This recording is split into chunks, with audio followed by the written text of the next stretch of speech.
Bab 6, saat hati menyadari dirinya sedang dipandu. Dalam perjalanan ruhani, ada sebuah fase tenang yang datang tanpa diumumkan.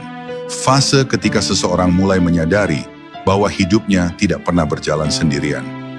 Bahwa di balik setiap langkah, ada tangan lembut yang menuntun, ada kasih sayang yang mengarahkan, dan ada kebijaksanaan yang mengatur segalanya dengan sangat halus. Pada tahap ini, hati menjadi lebih peka terhadap tanda-tanda yang selama ini diabaikan. Peristiwa yang dulu tanpa acak kini terasa terhubung, dan sesuatu dalam diri berbisik bahwa semua yang terjadi bukan sekadar kebetulan, tetapi arahan dari Allah yang tidak pernah meninggalkan hambanya. Kesadaran ini membuat seseorang mulai melihat hidupnya bukan dari sudut pandang kegelisahan, tetapi dari sudut pandang rencana ilahi. Ketika ia menghadapi kesulitan, ia tidak lagi langsung bertanya, "Kenapa ini terjadi padaku?" Melainkan, "Apa yang sedang Allah ajarkan kepadaku?"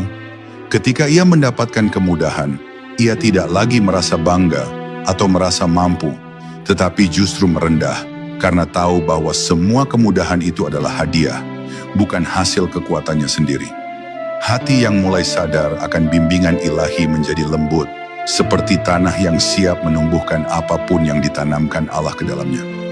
Pada tahap ini pula, seseorang mulai memahami bahwa doa bukan hanya ucapan, tetapi percakapan antara hamba yang lemah dan Tuhan yang Maha Mengerti. Ia mulai merasakan bahwa setiap kali ia mengadu kepada Allah, ada jawaban yang turun ke dalam hatinya, bukan berupa suara, tetapi berupa ketenangan, keyakinan, atau petunjuk yang tiba-tiba terasa jelas.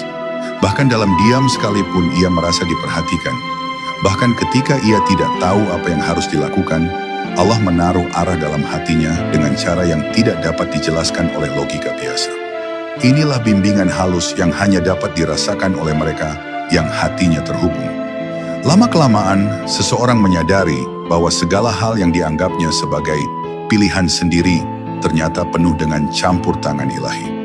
Pilihan untuk bertahan pada kebaikan, pilihan untuk meninggalkan dosa, pilihan untuk bangkit setelah terjatuh, semuanya terasa seolah ada kekuatan lembut yang mendorongnya dari dalam.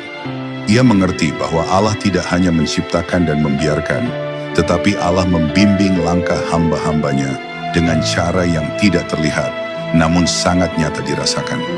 Inilah saat ketika seseorang benar-benar memahami makna Allah adalah sebaik-baik penuntun. Dan akhirnya, ketika hati telah benar-benar merasakan bahwa hidup ini berada dalam genggaman kasih sayang Allah, seseorang tidak lagi takut pada masa depan, tidak lagi menyesali masa lalu, dan tidak lagi risau menghadapi ketidakpastian. Ia percaya bahwa apapun yang terjadi adalah bagian dari perjalanan pulang menujunya.